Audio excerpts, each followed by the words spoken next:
आपने ये कहावत तो सुनी ही होगी कि बूंद बूंद से घड़ा भरता है। कहानी कुछ इस तरह से है। एक गांव में सूखा पड़ने की वजह से गांव के सभी लोग बहुत परेशान थे और बच्चे जो है भूख और प्यास से मर रहे थे और उन्हें समझ नहीं आ रहा था इस समस्या का समाधान कैसे निकाला जाए। उसी गांव में एक विद्वान महात्मा रहते थे। गांव वालों ने निर्णय किया कि उनके पास जाकर समस्या का समाधान पूछें और वे गए उनके पास समाधान पूछने और सारी परेशानी विस्तार से बतलाई। तो महात्मा ने कहा, आप सब मुझे एक हफ्ते का समय दीजिए, मैं आपको कुछ समाधान निकाल कर बताता हूँ। अब गांव वालों ने कहा कि ठीक है, परमात्मा के पास से चले गए। एक हफ्ता बीत गया लेकिन साधु महात्मा कोई भी हल निकाल न सके। उन्होंने गांव वालों से कहा, अब तो आप सबकी मदद केवल ऊपर बैठा भगवान ही कर सकता है। अब सब भगवान की पूजा करने लगे। भगवान को खुश करने के लिए उनकी पूजा करने लगे और भगवान ने उन सब की सुन भी ली। उन्होंने गांव में अपना एक दूत भेजा।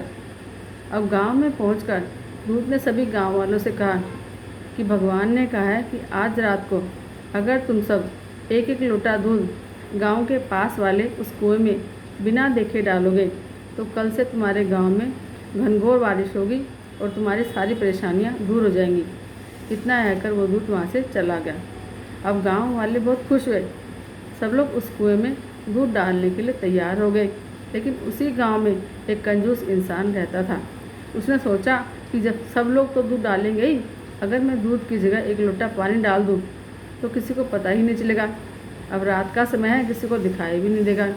अब रात को कुएं में दूध डालने के बाद सारे गाँव वाले सुबह उठकर बारिश के होने का इंतज़ार करने लगे। लेकिन मौसम वैसा का वैसा ही दिखाई दे रहा था और बारिश के होने की संभावना भी नज़र नहीं आ रही थी। अब देर तक बारिश का इंतज़ार करने के बाद सब लोग उस कुएं के पास गए और जब उस कुएं में देखा तो कुआं पानी से भरा हुआ था और उस कुएं में दूध की एक बूंद भी नहीं थी।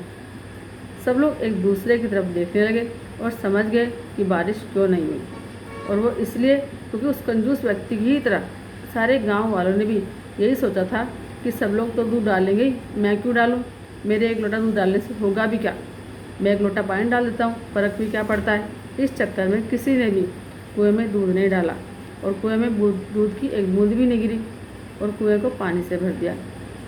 अब कहानी का सार ये है कि आजकल हम सब ऐसी ही गलतियाँ करते रहते हैं अपनी रियल लाइफ में भी। हम सब सोचते हैं एक हमारे करने से क्या होगा, लेकिन हम ये सब सोचते हुए भूल जाते हैं कि बूंद बूंद से सागर बनता है। अगर आप देश का समाज का और घर में कुछ बदलाव चाहते हैं, कुछ अलग करना चाहते हैं, कुछ बेहतर चाहते हैं, तो खुद को बदलना पड़ेगा और बेहतर बनाना पड़ेगा। बाकी सब कुछ अपने आप हो ही जाएगा।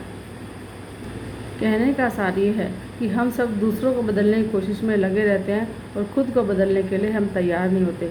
अगर हम खुद को ही नहीं बदलेंगे तो देश कैसे बदलेगा, समाज कैसे बदलेगा और हमारी परिस्थितियाँ अच्छी कैसे होंगी। तो आप सबको अपनी परिस्थितियाँ बदलने के लिए अलग से सोचना पड़ेगा और अलग से कुछ करना पड़ेगा। जय श्री कृष्ण।